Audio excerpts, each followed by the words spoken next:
Hello folks, Dick Fairburn here. Continuation of my series talking about the difference between step 1 and step 2 of a self-defense shooting. Step 1 is winning the fight, going home alive. That to me is by far the most important aspect.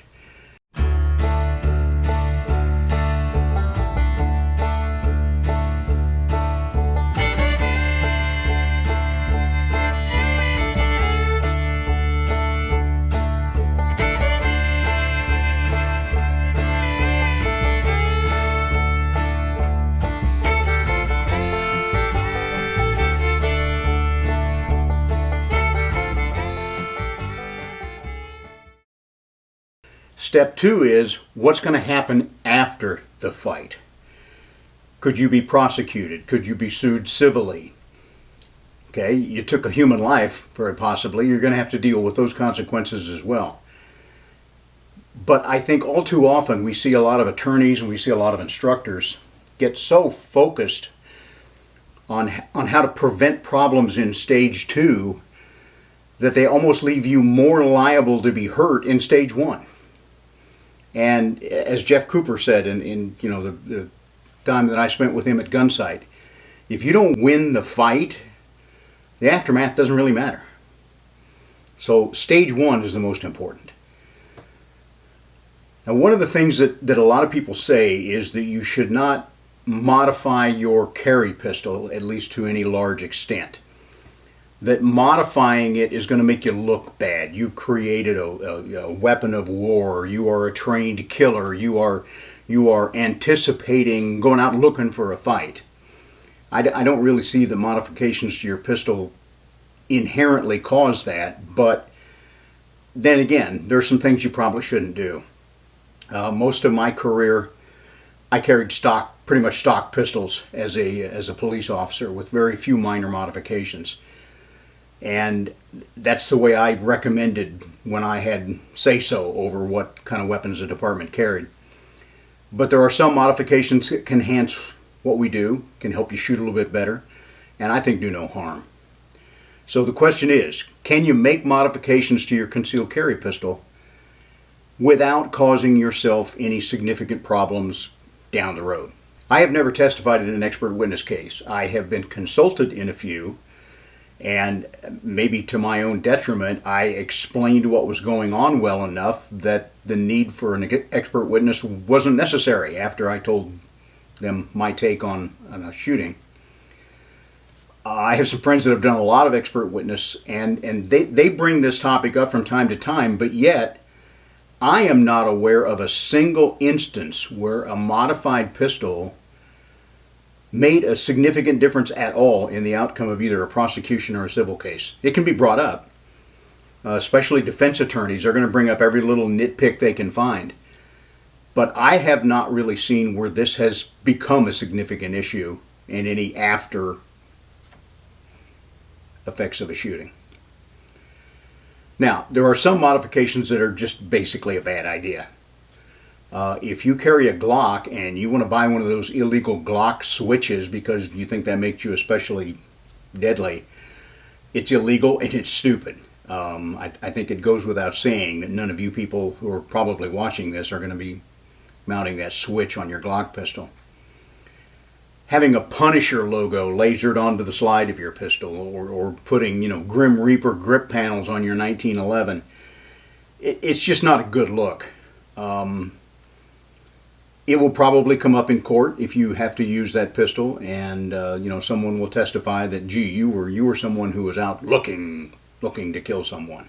But there are some features, as I said, that can be argued as a positive, not a negative. After all, if you can shoot your pistol better, that's going to enhance things in the long run. We don't want you missing and hitting some innocent little girl playing in the playground down the street. That is going to cause you a major problem. So landing the hits better on your adversary are worthwhile. Sights are probably the most common aspect of a concealed carry pistol that we see upgraded. Glocks in particular, as they come in their normal form, they have some pretty cheap plastic sights. The rear sight seems rugged enough, but I have seen the front sights broken off by some rough handling. You can get them from the factory with steel sights, and that would include steel sights with tritium night inserts. I think it's worth spending the extra money. Sometimes those pistols are a little bit harder to find from Glock dealers, but they can be had. Changing out the sights on your pistol to ones with tritium inserts, night sights, I consider to be essential. I have mentioned before, I'll show examples here. I think Heine Specialty Products, my friend Richard Heine, the pistol smith, I think he makes absolutely the Cadillac of night sights, and makes them for almost any kind of carry pistol you're going to want to put them on. But there are others out there. So I would say metal sights, night inserts are great. The next step up for that, of course, are red dots. And optical red dot sights are becoming extremely popular. I don't feel that they solve every shooting problem. I'm working more and more with the red dots, trying to wrap my mind around them.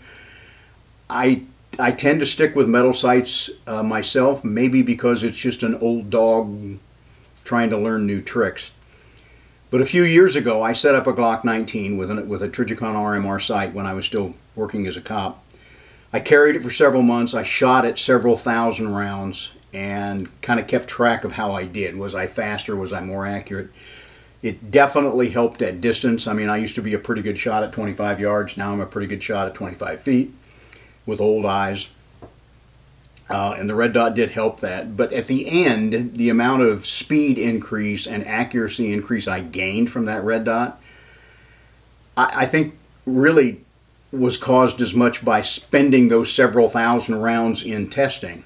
If I'd have put that much effort and ammo into my normal metal-sighted carry pistol, I think the degree of improvement might have been about the same. But I'm not opposed to red dot sights at all. If you like them, they're great. There are some very reliable models out there now, and they can definitely enhance your shooting ability.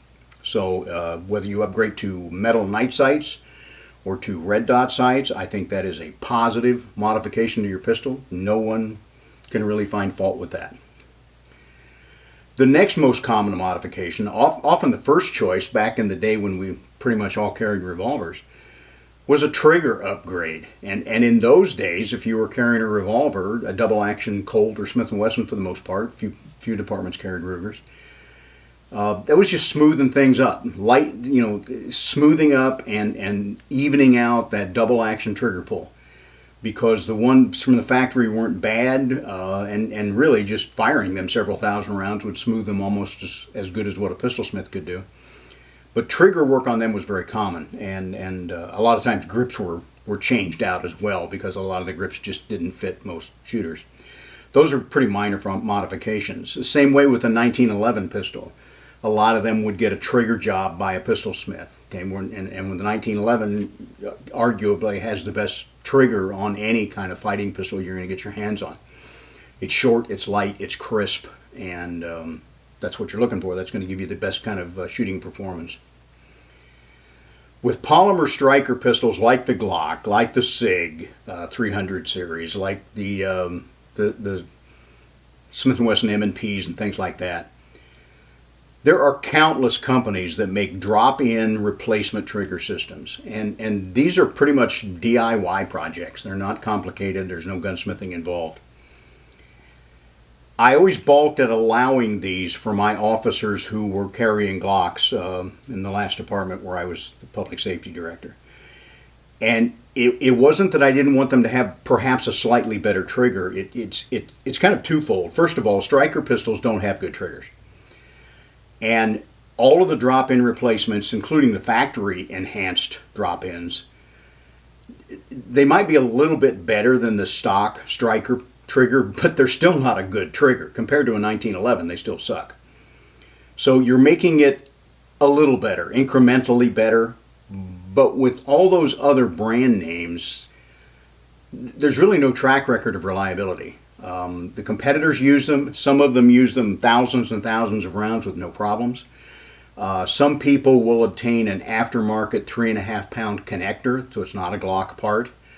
And all that does is really lighten the trigger pull. So a lot of those drop-in systems, they'll change it from a 5.5 down to a 4, maybe a 3.5 pound trigger.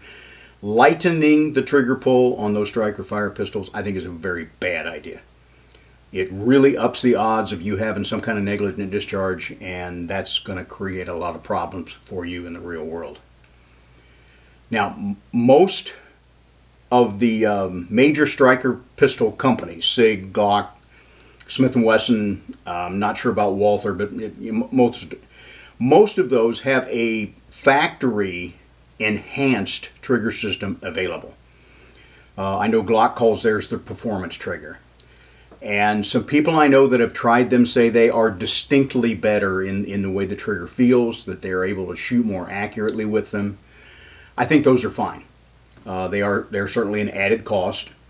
I believe they are still DIY. I think anyone can install them. You can just buy the enhanced trigger kit from Glock and put it in yourself.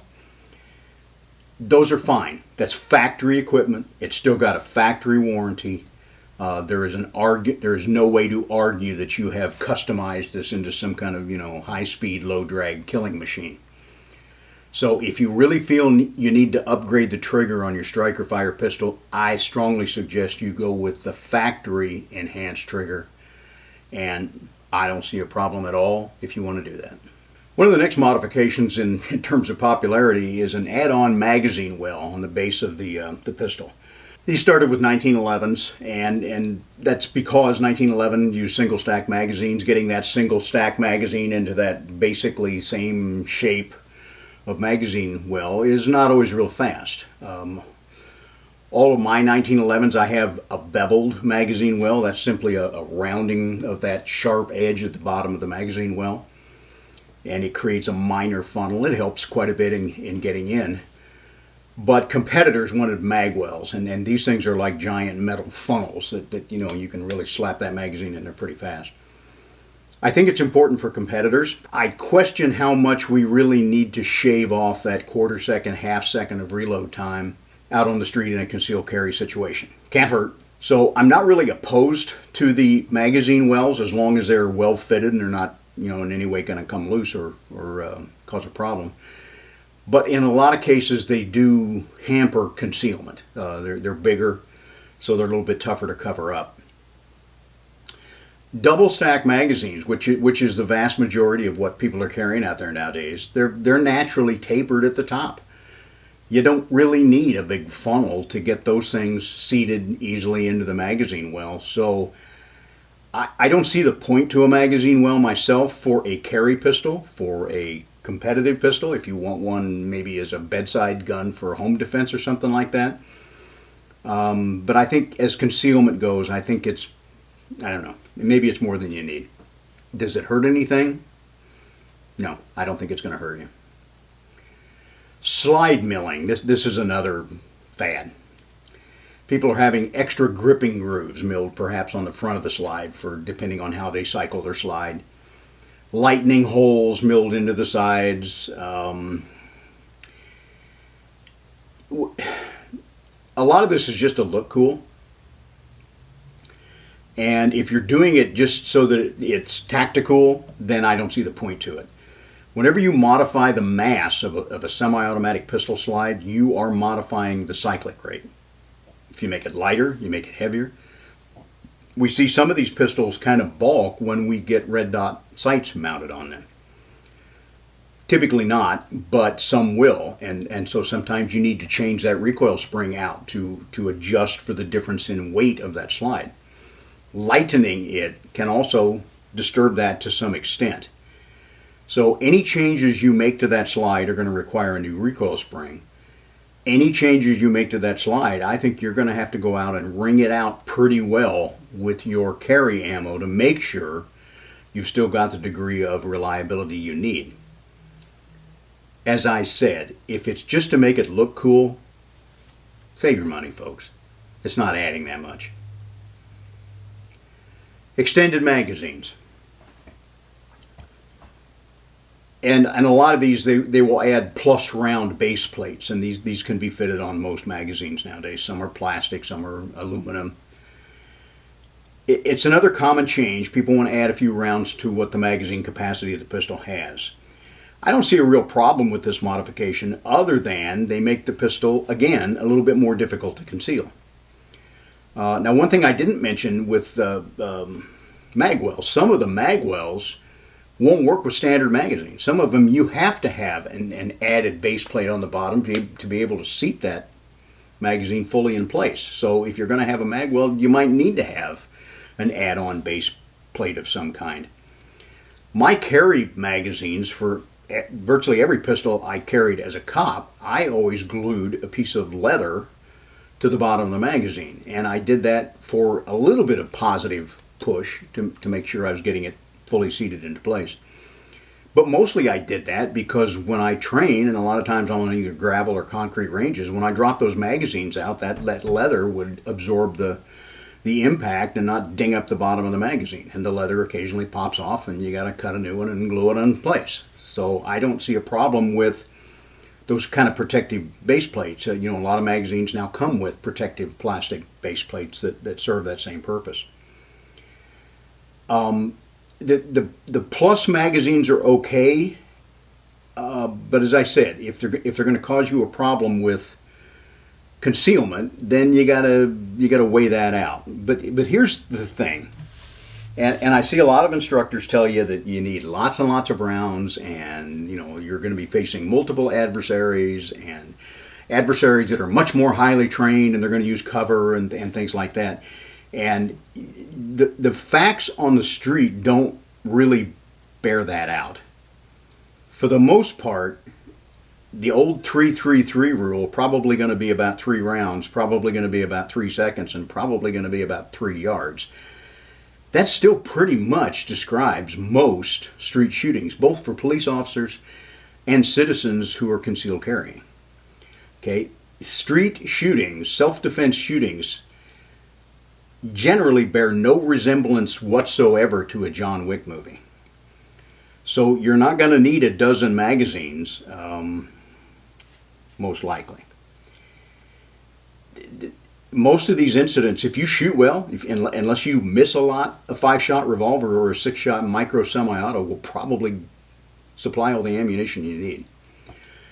Now, there are going to be some incidents outside that norm. There are going to be cases where you might need more ammo, and there are going to be cases where you're not going to shoot that well. The average hit rate for police officers on the street is arguably somewhere in the 25 to 30% range at best. Will concealed carry shooters do better? Yeah, actually, I think they will, because those kind of shootings tend to be even closer yet. And a lot of the shooters are more likely to be out practicing. When I started out as a cop, most cops were shooters. Nowadays, hardly any cops are shooters. They shoot when they're taken to the range by their department and told that they have to do it. And in many cases, that's once a year, which is very unfortunate. So, having said that, of course, there's an old saying that says you can never have too much ammo, and that's true. So, there is a modestly growing likelihood of multiple adversaries in armed robbery, carjacking, and home invasion kind of situations. So if you want more rounds in your pistol, an add-on or extended magazine is one way to do that. Maybe you need to look at a pistol that just carries more rounds on board to start with. And there are a lot of micro 9mm pistols now that are 10, 11, 12 round magazines. Can boost it up from the 6 or 7 that I tend to carry with my little, micro 9mm. I recommend that you always have at least one reload for whatever pistol you're carrying, whether that's a 5-shot revolver or a little 7-shot 9mm micro pistol. And a lot of times it's because I want to be able to refill that pistol after a shooting, bring it back up to full capacity just in case. Also, if there's some kind of malfunction that is magazine related, I've got a spare. I can get that thing out of there, get a good clean magazine in there, and stay in the fight.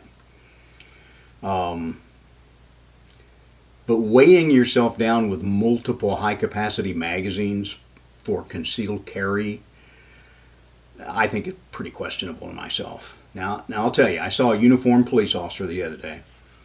He was carrying a Glock 17 with a +4 aluminum base plate on his magazine. So that's 21 rounds in the magazine, one more in the chamber. He had 3 more of those +4 magazines on his belt. It's 85 rounds of 9mm ammunition.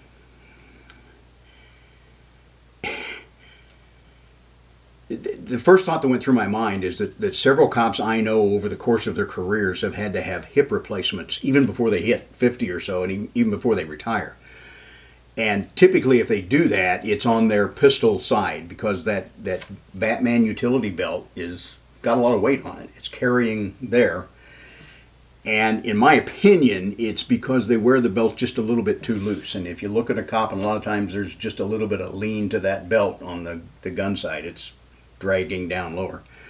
I always cinched mine up really tight, kept it as level as I could, and I never had any problems. But I have had to have some of my police officers off for a few weeks with a hip replacement because they were carrying so much weight on that belt. And that was the first thought I had when I saw that young officer carrying, 85 rounds on his belt. It's like, I think you're looking for a hip replacement before it's all over. I only know in my career of one proven, verifiable case where a police officer on a shooting incident ran out of ammo while he was carrying a high-capacity 9mm pistol. He had fired over 50 rounds at a barricaded situation. There were multiple other officers there. And the point is, 50 rounds expended, more or less. He hadn't hit anything yet.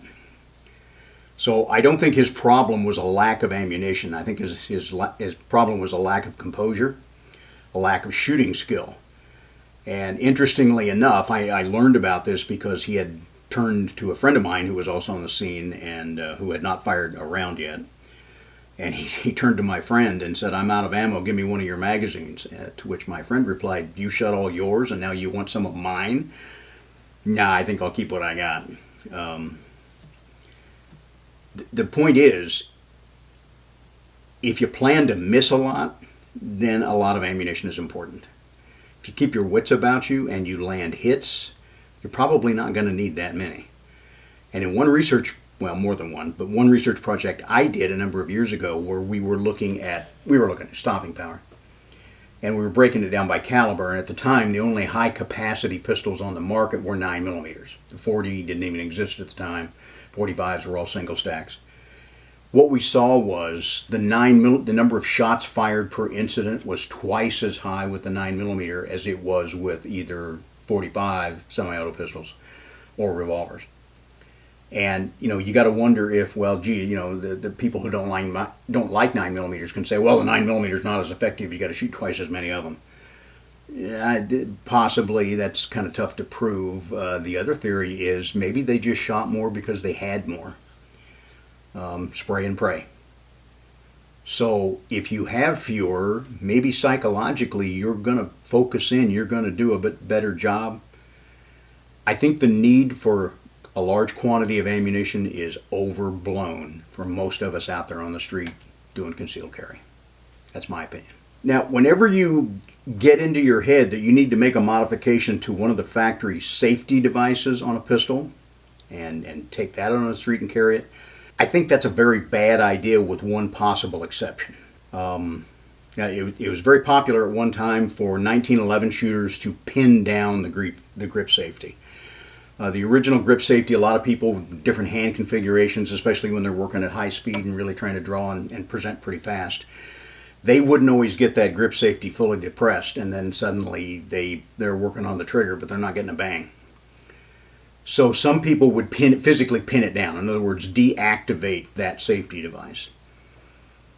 I never really had that problem, but one solution to that is that most 1911s now, the grip safeties have what I call a speed bump, an added bump on the bottom of the grip safety, and that means that no matter what your hand configuration or your grip style, you're probably going to get that 100% of the time. And that makes the grip safety much more reliable. That way it's still intact, that designed-in feature is still functional, but you have avoided any kind of malfunctions caused by the way you grip the pistol. So pinning down the grip safety is not a good idea. Adding a bump to it is a good idea.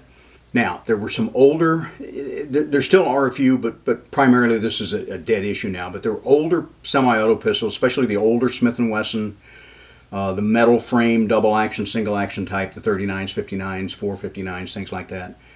And the Browning High Power in particular, they had a magazine safety. That's a disconnector mechanism within there so that if there is no magazine in the pistol, the trigger will not function. And in the case of the Browning High Powers were always, notoriously lousy single action trigger pull from the factory, and a lot of that was caused by that magazine disconnector. When custom pistol smiths started, reworking high powers, the first thing they did was take out the magazine disconnector, and the trigger pulls improved dramatically. To me, it's a safety that is needless and in fact can be detrimental. If you are in a situation where you're attempting to reload a pistol in the middle of a gunfight and you've got the magazine out, perhaps you've dropped a magazine, you fumbled a reload, but you still have a round in the chamber, you can't fire that pistol. That's a tactical disadvantage. So in my opinion, those devices should be removed. With the Smith & Wessons, if you take out the rear sight, there was a little spring and a pin in there you could take out, and that would disconnect that magazine safety. If you did that, and for some reason the pistol had to go back to the factory, they would always replace it. And then if you had it out, they would say it voided your warranty. So this is crossing over into that problem where some attorney might, want to throw this up in your face. But I really think a fighting pistol should not have a magazine disconnector in it. And so, in my opinion, removing that is something that you can logically explain for tactical reasons. It's going to void your warranty. It's going to make lawyers turn white. But I think it makes good tactical sense.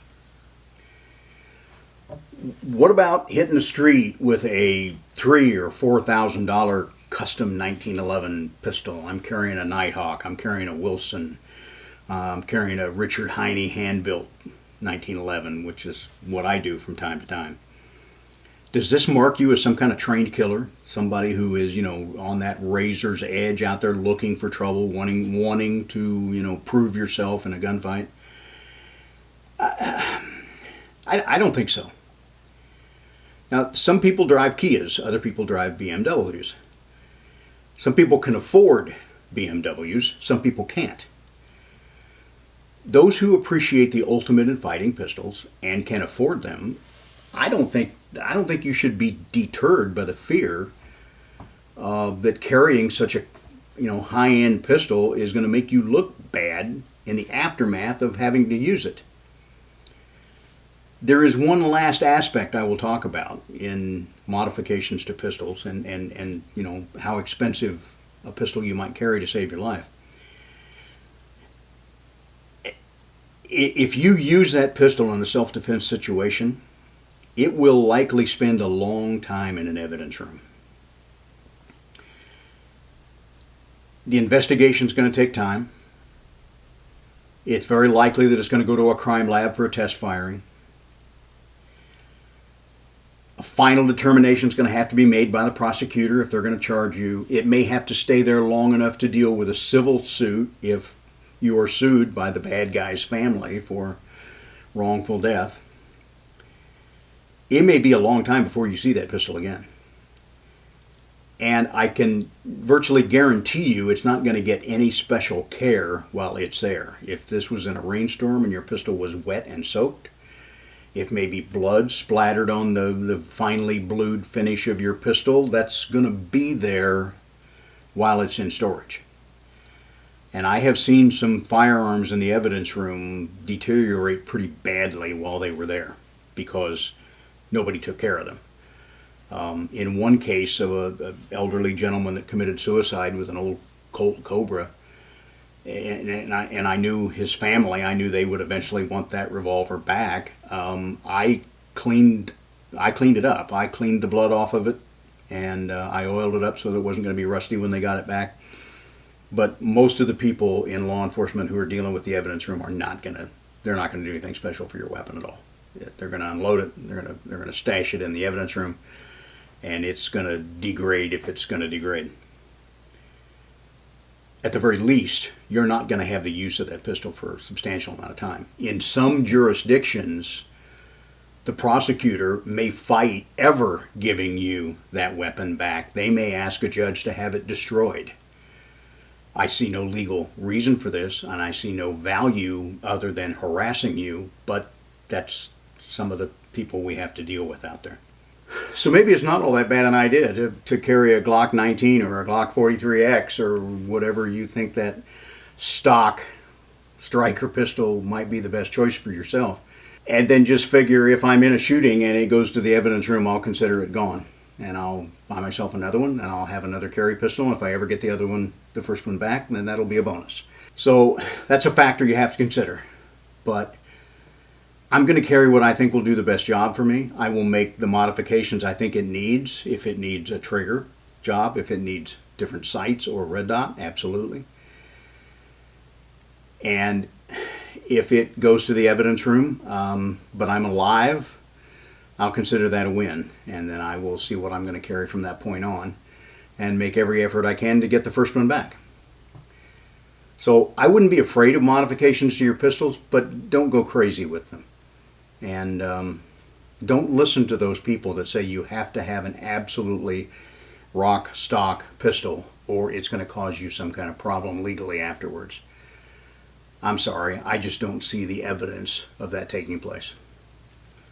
Folks, if you think these videos are useful to you, and I hope they are, then I ask you to subscribe, resubscribe as you need, because I know a lot of people get kicked off. I get kicked off occasionally of gun sites that I watch.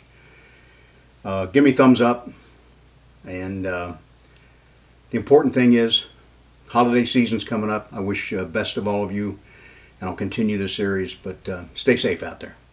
And thanks for watching. Okay, we got them both here now. You ready? Bud got one. Ginger got one.